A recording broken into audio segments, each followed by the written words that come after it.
Well, hello everyone. I am Matt Williamson. How's everyone doing? Hopefully as well as I am. Can't complain today. Nice day out there. My priorities have kind of shifted. This past week or so, up to about yesterday, I was heavy into Senior Bowl, heavy into Arthur Smith, heavy into coaching moves around the league, which doesn't concern you as much, but we could bring some of that stuff up over the offseason. And now I'm shifting into Super Bowl mode. I mean, it's now Tuesday. It's time to start really thinking about the matchups in this game. But that's not what we're talking about today.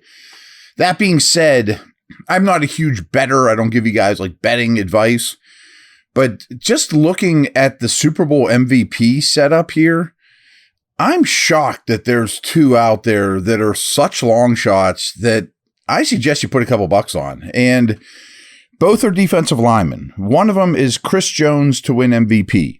Now, I realize if the Chiefs win the MVP, or if the Chiefs win the Super Bowl, it's probably going to be Mahomes, of course, or Kelsey, a long shot with Taylor Swift in the seats or whatever. I get that. But the interior of the Niners O-line is average at best, and Chris Jones can wreck games. And maybe more importantly, his contract is up after the year. He is I don't want to say a hot and cold player, but he turns it off and turns it on. When he needs it most, he brings it all, and he is a wrecking machine. And I don't want to say he takes plays off, but he'll put it in neutral from time to time. Well, he's not going to do that on the biggest stage against a bad interior O-line or an average interior O-line when he's trying to become the highest paid player of any defensive player in the league after the season. So I put $3 on it. $3 wins you 303 if Chris Jones wins the MVP. If it's plus 10,000, I just don't understand that. It's just such a long shot. Put 50 cents on it. I don't care, but I'm just telling you. Same thing's true with Bosa for the Niners. A $2 bet on Bosa to win MVP wins you 152. It's plus 7,500 for Bosa. And I don't think it's as clear cut if the Niners win that, it's definitely going to be Purdy or, it's definitely going to be McCaffrey. So if this is a low scoring game, I think both these guys have a shot to impact the game greatly. And the Chiefs tackles are very bad. I mean, they're very grabby. I'm sure they'll let more holding go in this game, just because they don't want to throw flags left and right.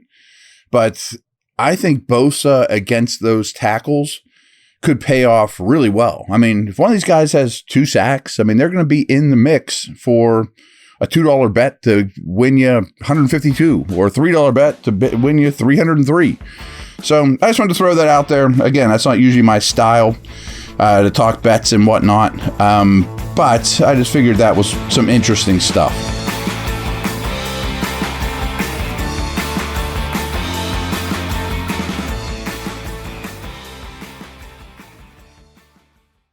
Let's tell you about our friends at BetOnline. BetOnline is your number one source for playoff odds, stats, trends, and lines. With everything from point spreads to hundreds of player performance props with dozens of odds, props, and info on hundreds of sports, events, politics, and entertainment, you can access the world's best wagering information anytime from your desktop or your mobile device. Head to BetOnline today to stay updated on all the action. BetOnline, the game starts here.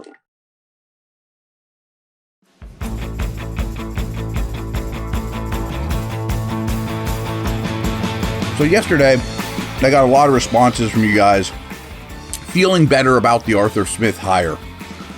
And I forget who it was, I apologize, but wrote me a note saying, boy, that was really good information about Drake London's team target share and all the uncatchable balls that were thrown Pitts' way. And he asked me, he said, how does Pitts' team target share compare to the other top tight ends in the league? So I'm like, it's a great question. I probably should have included that. I should have dug into that.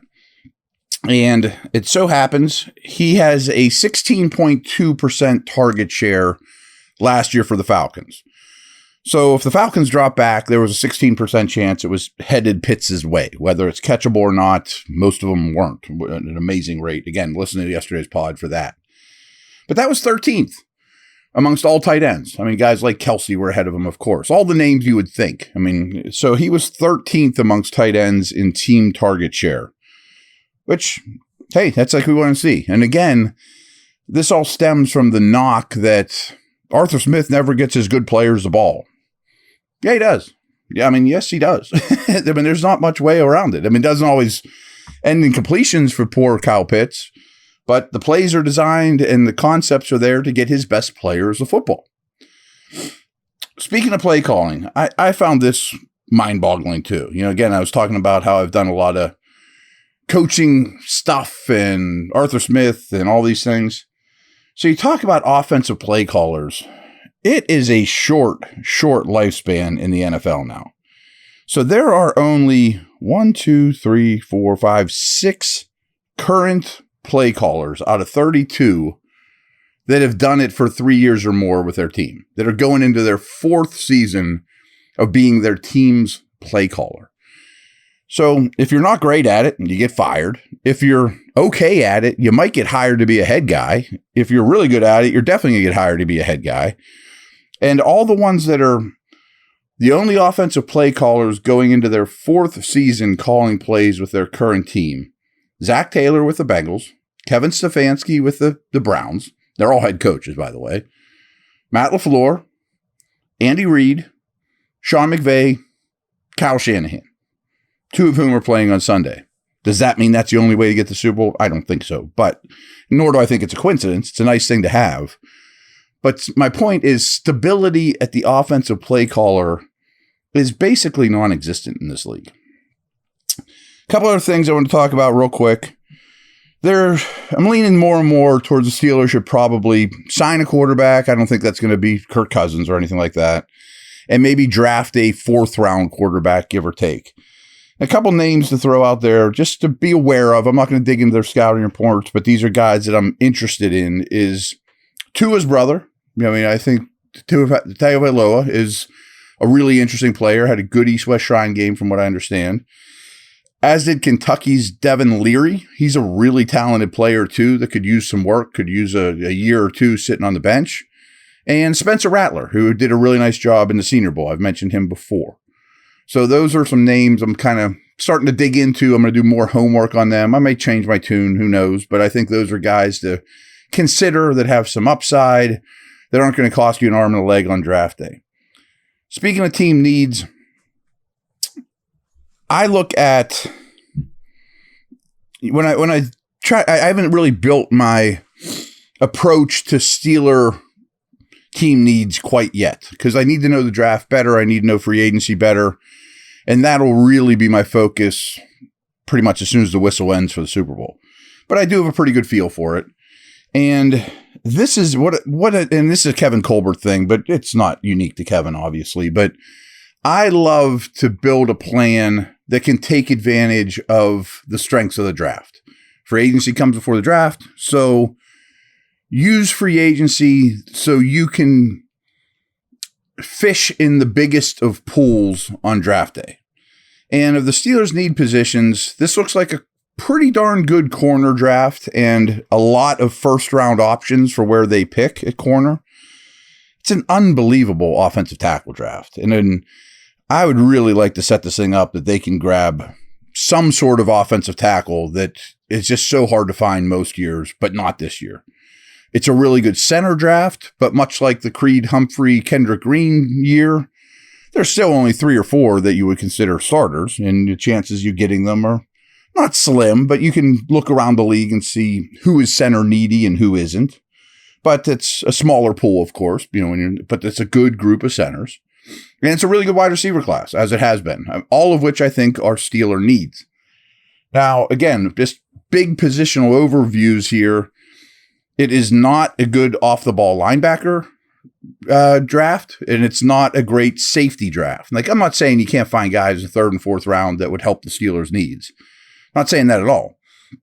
But those positions, traditionally, and I think that'll hold up, especially at safety this year, you can get at a pretty good price in free agency. So I'm leaning more and more to spending a little bit of money on a linebacker, a Quan Alexander plus, to be part of a trio, and a starting safety. I mean, someone better than KZ, better than Neal, But my problem with that is I don't love with the way this team is built, but unfortunately, it's just the way the draft is set up to use the money and free agency for defense, because you're already old and expensive on defense. I don't want to get too old and expensive on defense. You know what I'm saying? But sometimes you just got to play the cards that are dealt to you. And I think going fishing for a safety and linebacker in free agency would be smart. I mean, I'm not talking about breaking the bank, but a quality player.